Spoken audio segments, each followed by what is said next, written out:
Ima ima ima ima ima ima ima ima ima ima ima ima kaca. Halo, Suhu Imo, sudah baca One Piece chapter terbaru belum? Sudah. Ceritain dong Suhu, chapter baru ini tentang apa? Jadi gini Cak.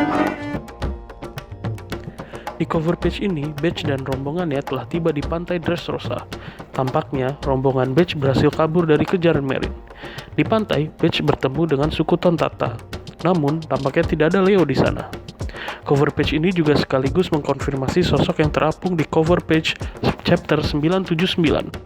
Di sana, ada sosok misterius yang sedang terapung dan bertemu dengan kapal suku Tontata.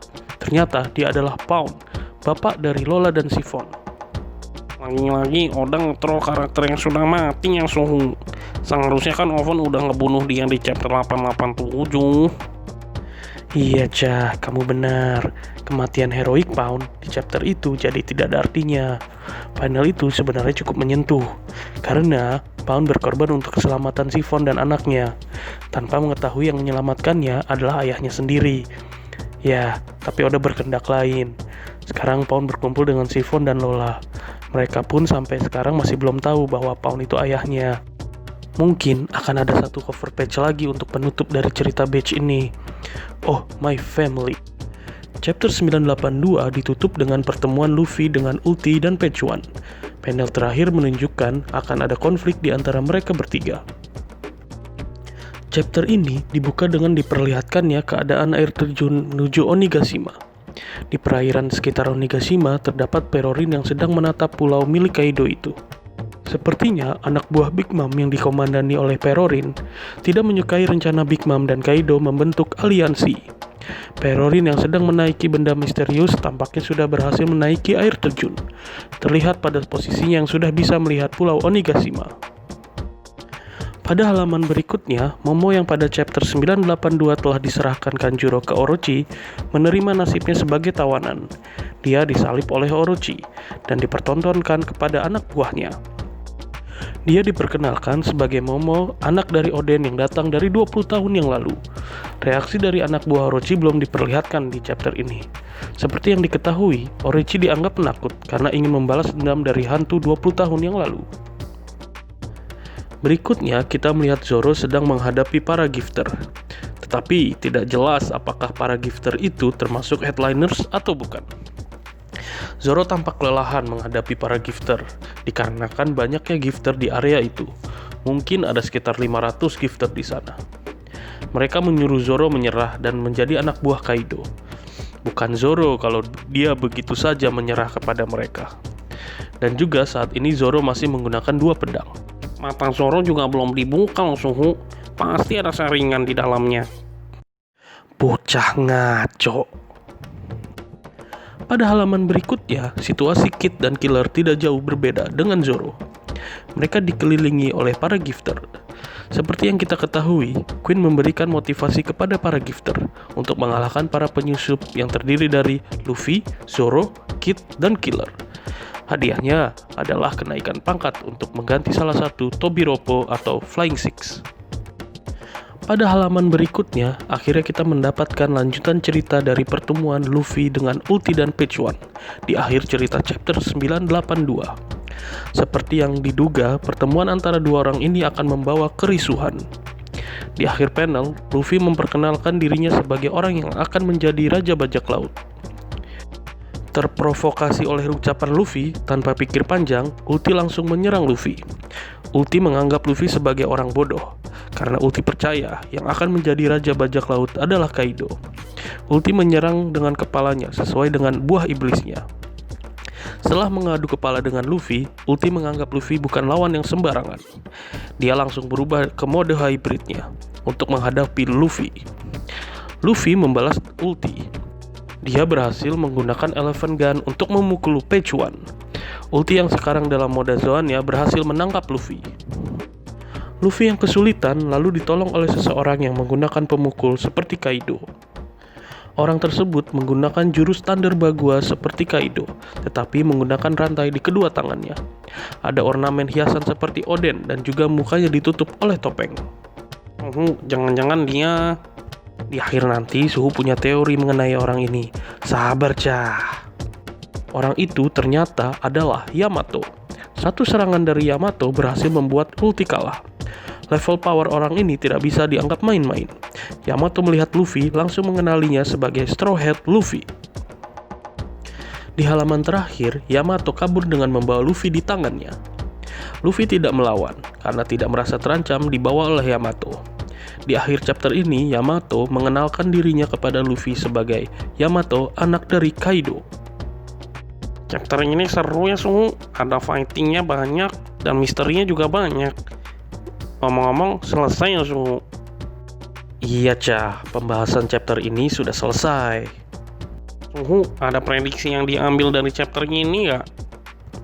Minta prediksinya dong. Cah, sebelum berbicara soal Yamato, mari kita sedikit flashback ke chapter 907. Di sana, Big Mom mengatakan bahwa Kaido punya hutang yang besar kepadanya. Anak Kaido pertama kali disebut oleh Oda di chapter 977. Kaido menyuruh anak buahnya untuk mencarinya karena di pesta ini Kaido ingin anaknya hadir. Lalu di chapter 979, Kaido meminta Tobiropo untuk mencari anaknya Yamato. Di chapter ini, Oda pertama kali memperkenalkan nama anaknya Kaido. Di sini pula, Kaido mengatakan bahwa di pesta ini akan ada pengumuman yang sangat penting.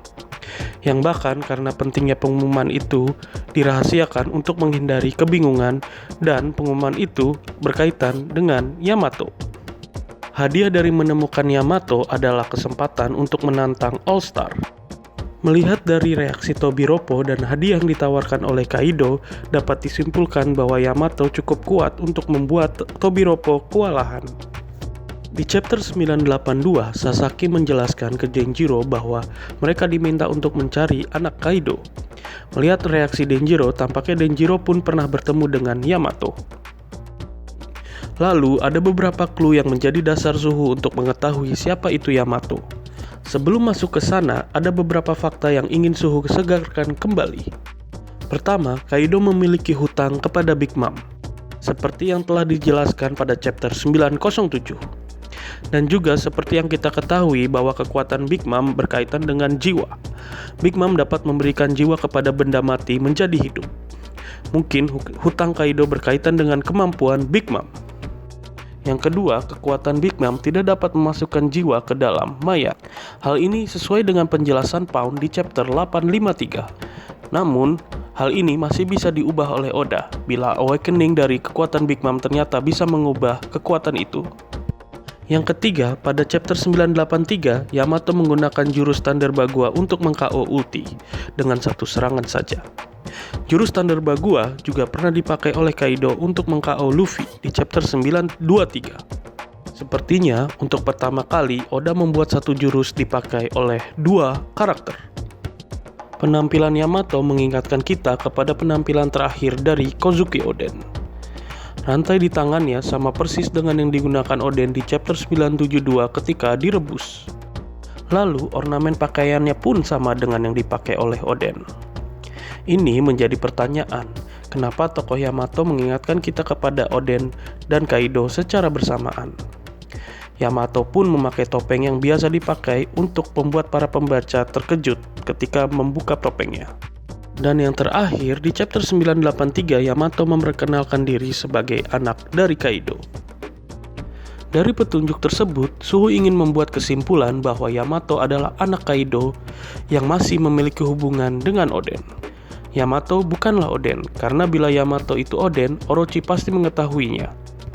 Dan Denjiro pun akan tahu soal itu. Menurut Suhu, kehadiran Yamato erat dengan hutang yang pernah disebut oleh Big Mom. Suhu ingin memprediksi bahwa Yamato adalah tubuh Oden dengan jiwa Kaido dengan bantuan kekuatan Big Mom. Tetapi hal itu menyalahi kekuatan Big Mom. Sehingga hubungan antara Big Mom, Kaido, Oden, dan Yamato masih misterius. Chapter 984 tidak akan keluar minggu depan. Kemungkinan chapter ini akan keluar 2 minggu lagi. Seperti biasa, chapter yang ilegal akan keluar di hari Jumat dan yang legal di hari Senin di Manga Plus. Oh iya, ngomong-ngomong dari tadi Suhu salah sebut ya. Yang disebut Perorin dari tadi maksudnya adalah Perospero. Jangan lupa untuk baca yang legal ya, sebagai support kita kepada Oda Sensei. Sampai jumpa lagi.